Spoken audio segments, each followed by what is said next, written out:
أكيد يسعد صباحكم مستمعي ومتابعي إذاعة بوير اف ام عبر الموجة 103.5، وأكيد كل يلي عم يتابعونا عبر صفحتنا على الفيسبوك بوير عربي. وصلنا للفقرة الحوارية اللي رح نحكي فيها اليوم عن مرض التليسيميا، وهو مرض منتشر في مناطق شمال وشرق سوريا، وكما يعرف هو اضطراب دم وراثي يؤدي إلى انخفاض نسبة الهيموغلوبين في الجسم عن المعدل الطبيعي، ويتسبب بمرض فقر الدم. نسبة المرض في مناطقنا، الأعمار التي يستهدفها المرض، وهل هناك اهتمام من قبل هيئة الصحة في شمال وشرق سوريا حول هذا المرض؟ أسئلة كثيرة سنطرحها على ضيفنا المخبري أحمد داليني، أحد أكثر الأشخاص المهتمين بهذا المرض وصاحب نداء أنقذوا مصابي مرض التليسيميا. ومعي الآن عبر الهاتف المخبري أحمد داليني. مرحبا بك سيد أحمد عبر أثير راديو بوير اف ام. أهلا وسهلا، صباح الخير لكم ولكل المستمعين، يسعد وشكرا لهذه. يسعد صباحك. بداية لو تحدثنا عن مرض التليسيميا. مرض التلاسيميا كما ذكرت هو مرض وراثي طبعا، مهم. نتيجة اضطراب في خلايا الدم، يعني ينتج عنه انخفاض في مستوى الهيموغلوبين الخضاب وانخفاض عدد الكريات الحمر عن المعدل الطبيعي. يعني تتحطم الكريات الحمر أو تموت قبل انتهاء عمرها الطبيعي. مهم. من المعروف أن عمر الكريات الحمر هي 120 يوم عند الإنسان الطبيعي. مهم. عند مرض الثلاسيميا عم يموتوا قبل هالعمر، يعني 10 15 يوم 20 يوم. مهم. ونتيجة هذا التحطم أو موت الكريات الحمر يتحرر في الحديد، يتحرر الحديد من الكرية الحمراء ويتكون في الجسم. هذا الحديد يترسب في عضلة القلب وفي الكبد مما يعيق عملهما. حسنا، أنواع هذا المرض. أنواع هذا المرض، أنا بصراحة يعني من الناحية العلمية والتفاصيل مهم. حبذا لو نتركها للشيء طبي طبيب أمراض متخصص. يعني. نعم. أنا أحببت أنه نتكلم عن المعاناة أكثر. طيب خلينا طبعا ننتقل أسباب أستاذ. خلينا ننتقل أنواع أستاذ. تفضل. انواع المرض، يعني هي خلل في الجينات، في بيتا وفي الفا، مهم. من ناحيه انواع الجينات. مهم. وفي ثلاسيميا كبرى وفي ثلاسيميا صغرى. مهم. هالامور بصراحه ما اريد اتعمق فيها لانه مو شغلي، يعني مهم. اختصاص امراض الدم. تمام. كان لكم نداء على صفحتك على موقع الفيسبوك إلى هيئة الصحة في الإدارة الذاتية وإلى وزارة الصحة السورية والمنظمات الإنسانية. م. تحدثتم فيه عن تهميش مرضى التلاسيميا في منطقتنا. هدفكم ورسالتكم من هذا النداء، وما هو نوع التهميش التي تتحدث عنه؟ نعم. ما يميز مرض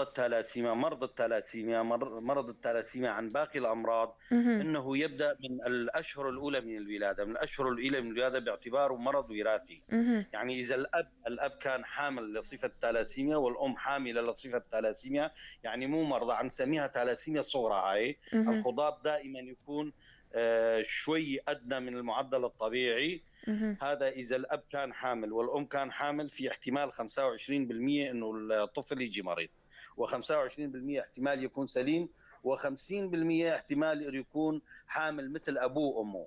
مهم. إذن المرض هو منذ الولادة، ويبقى المرض صديق الطفل مدى الحياة. مهم. يعني يعاني من الولادة إلى مدى الحياة. مهم. هاي يعني معاناة أو أحد أوجه المعاناة.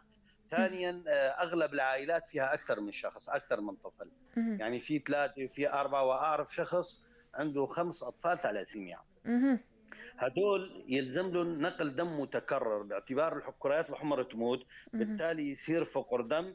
يحتاج إلى نقل دم متكرر دائما، كل أسبوع، كل 10 أيام، كل 20 يوم، حسب الحالة. يعني نقل دم متكرر. وخاصة بهالظروف، يعني الدم مو كتير متوفر، هاي من ناحية. وفي القامشلي البنك الدم الوحيد الموجود هو التابع للدولة السورية، وما فيها جهاز فرز مكونات دم، يعني عم ياخذوا الاطفال دم كامل مع البلازما، مع العلم انه مرضى الثلاسيميا يلزم لهم كريات حمر مكثفه، يعني كريات حمر رحالة. هاي اهم. من ناحيه الدم. بالاضافه الى الدم يلزم لهم تحاليل دوريه ومتابعه دوريه لمستوى الحديد المخزون في الجسم، اهم. لخمائر الكبد، اهم. لوظائف الكليه، لهرمونات النمو، اهم. للخضاب. هالامور كلها، استشارات غديه، استشارات هضميه، هالامور كلها، ومتابعه من طبيب امراض الدم. اهم. يلزم لهم من الادويه خالبات الحديد، بدنا يعني الدواء انه يطرح هالحديد لخارج الجسم مشان ما يتكون بالقلب وبالكبد. اهم. طبعا الادويه ادويه خالبات الحديد غاليه، يعني يكلف على المريض، يعني شهريا كل مريض يكلف عليه لا يقل عن 150,000. اهم. والتحاليل نفس الشيء كمان غاليه، يعني لا يقل عن 40 50 ألف بدهم تحاليل شهريا. يعني تصوري عاد انه واحد عنده 3 اطفال، وما عدا اجره الطريق وما عدا الامور، يعني امور اهم. ظروف منطقتنا، يعني تعرفي انه حتى صحيح. المواصلات بعض المناطق بعيده لا يصلوا على القامشلي او يصلوا على المدينه اهم. لينقل دم اولادهم كل اسبوع، كمان تكلف يعني. اهم. ويلزم لهم دعم نفسي. اهم. دعم نفسي، هالطفل يعني هالمرض عم يشوف ما حدا يهتم فيه يعني صراحة. لا منظمات ولا هيئة الصحة ولا اهم. وزارة الصحة. يعني المشفى الوطني بس انه ينقل دم، يعني ينقل دم المريض، ياخذ الدم من اهم. بنك الدم الى المشفى الوطني، اثنيناتهم بعيدين عن بعض، كمان عم ينقلوا دم متوفره بالمشفى الوطني. تحليل الفرتين اللي هو التحليل الاساسي، هلا حقه 20,000 طبعا التحليل. مراقبه الحديد المتكوم غير متوفر بالمشفى الوطني. اهم. يعني هذه معاناه، يعني اهل المريض بصراحه يعني عم يعانوا اهم. من كثير من اوجه من هذا المرض.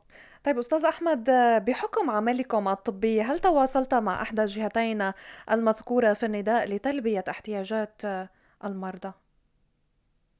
والله يا أنسي، هلا أنا لحالي، يعني اهم. أنا عبر الفيسبوك، عبر هالجهات، يعني هيك عم سوي لفت نظر أو في مبادرات فردية مثلا عم يساعدوا. اهم. أما اتصال رسمي، أنا موظف بالمشفى الوطني، يعني اهم. هناك في مدير مشفى وفي إدارة مشفى يعرفوا الوضع كله.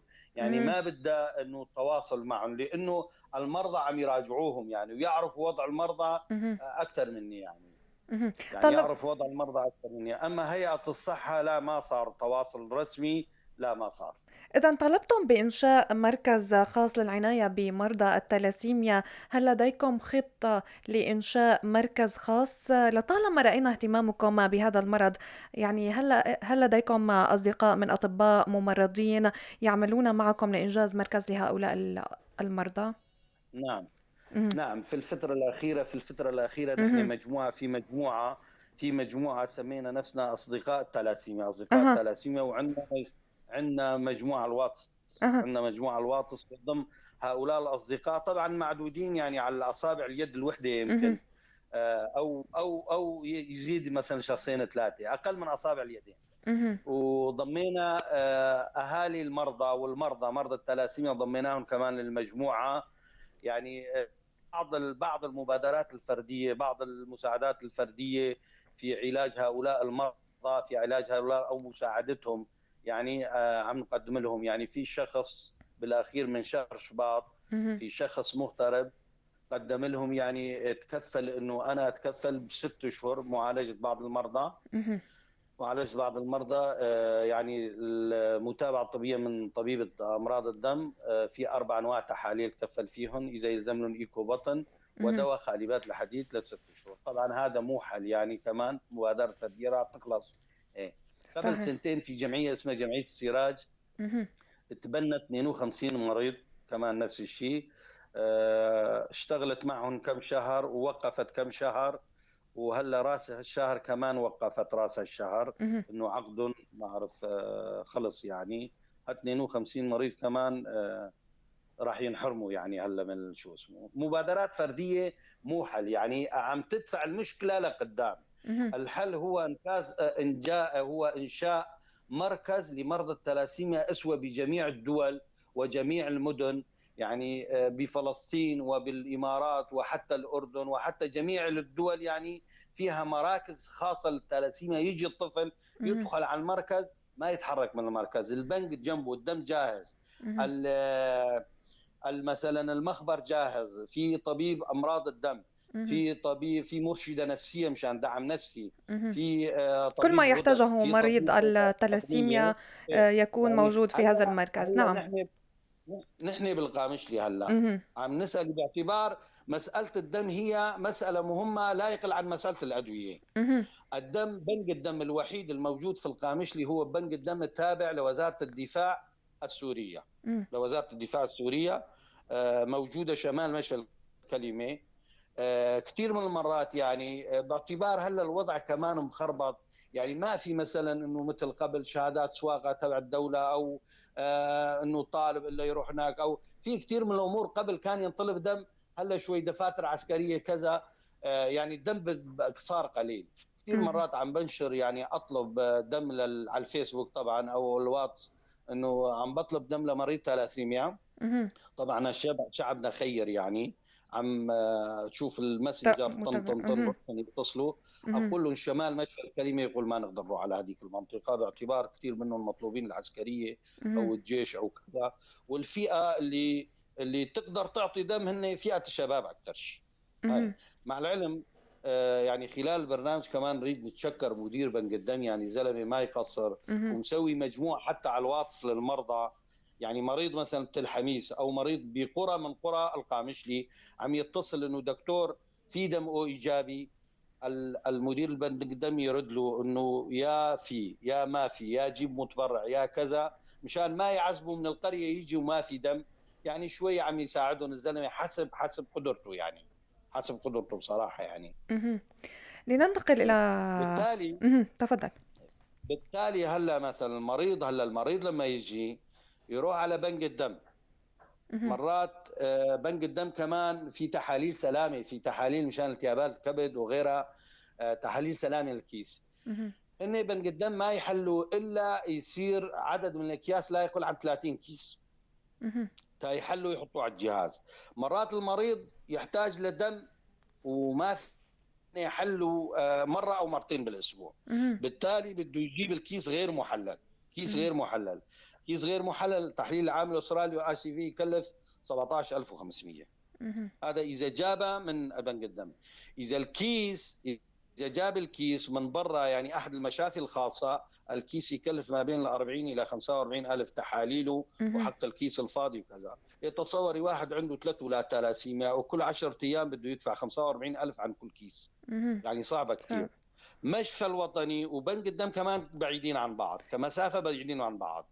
يعني يسوي لبكه وتعب للطفل، لاهل الطفل، انه تيجيبوا الدم من بنك الدم ويروحون على مشفى الوطني عند المطار، بعيده، يعني لا يناسب مرضى الثلاسيميا. الحل كمان مثل ما ذكرنا هو انشاء بنك الدم تابع اهم، للاداره الذاتيه، كما في عموده عندهم بنك الدم. اهم، انشاء بنك الدم في القامشلي، اهم، هاي حتى مو لغير الثلاسيميا كمان، اهم، الامراض الثانيه كمان.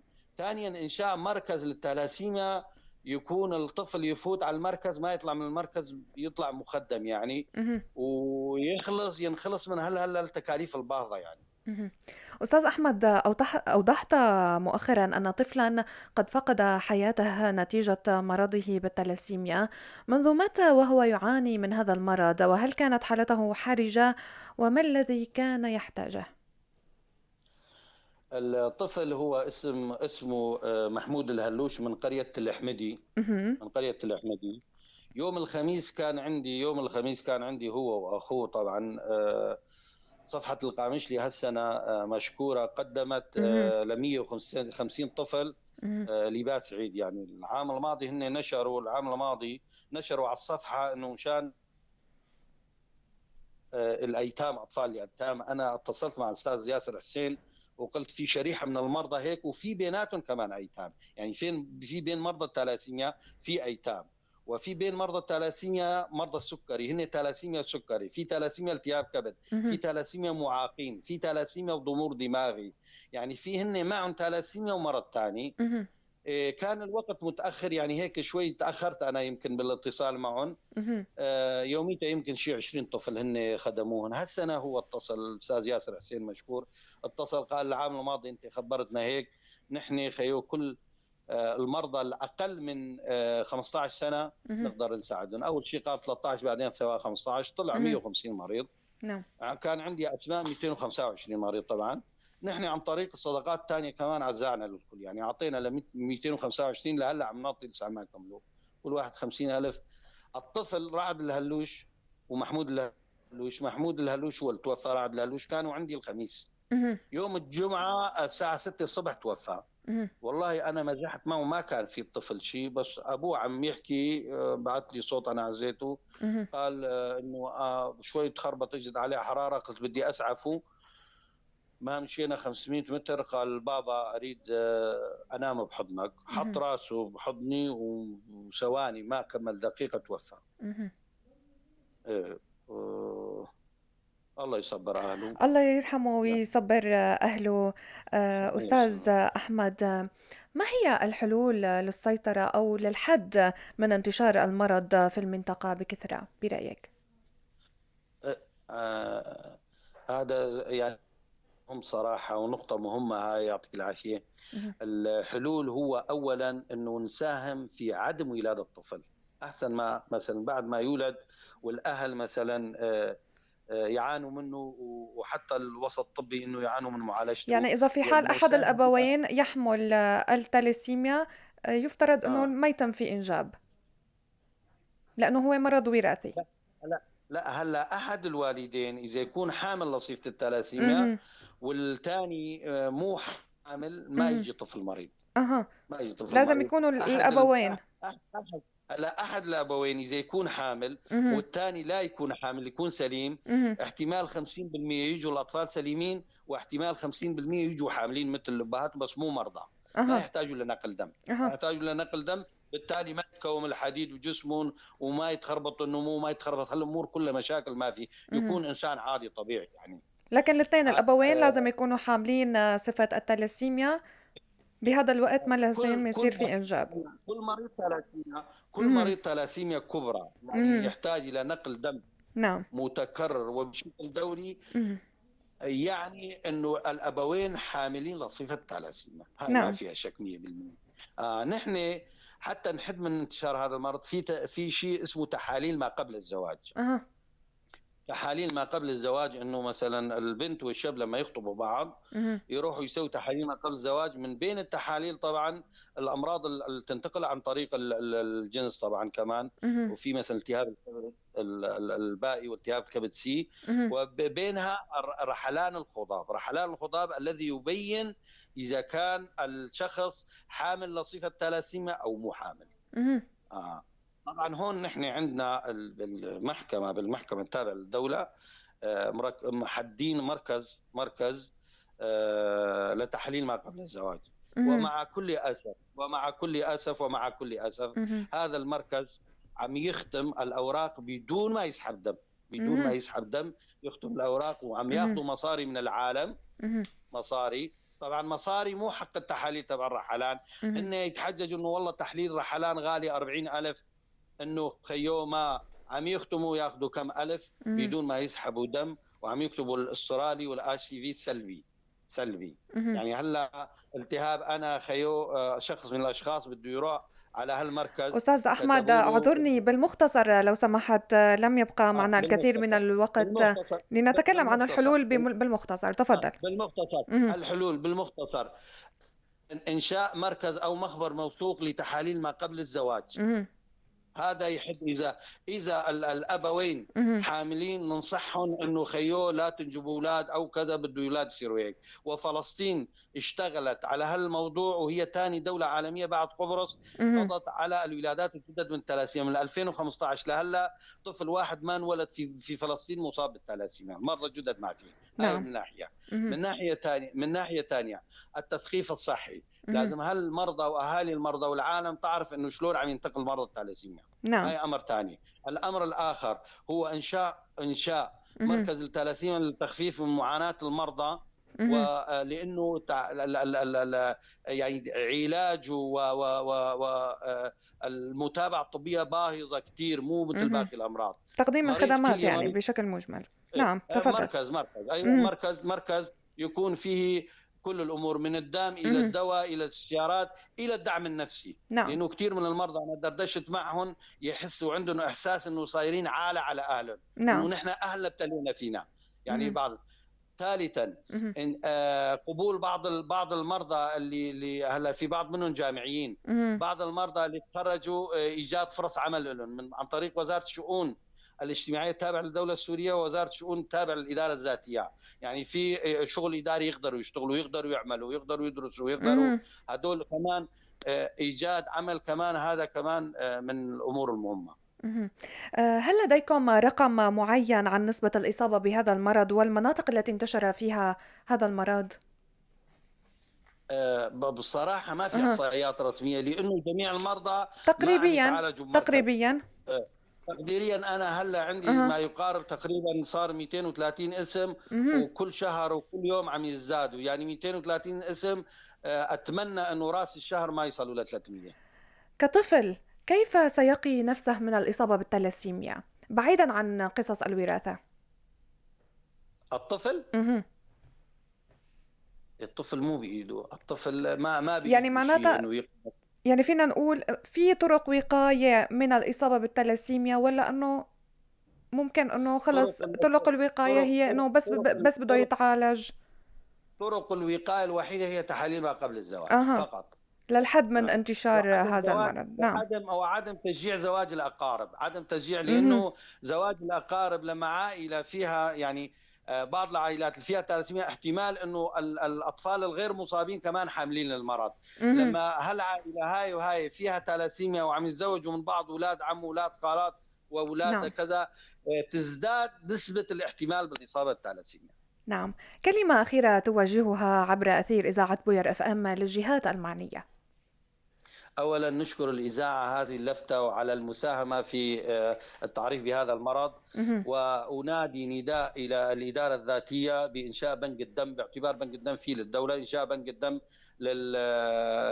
في القامشلي، إنشاء مركز للثالاسيميا. نداء إلى الحكومة السورية ووزارة الصحة، إلى المنظمات، إلى الإدارة الذاتية، نداء أنه عدم الاستمرار في تهميش هذه الفئة التي تعاني من المرض، واكثر من اغلب العائلات فيها اكثر من طفل. اهم. خلينا انه نمد يد المساعده، والحل الوحيد هو انشاء مركز، اهم. لانه المبادرات الفرديه، في بعض المساعدات الفرديه عم تدفع المشكله للقدام وليس حل جذري. اهم. السيد المخبري أحمد داليني، كنت معي عبر الهاتف. شكرا لك على هذه المعلومات. شكرا لك. مكملين معكم ولكن بعد الفاصل.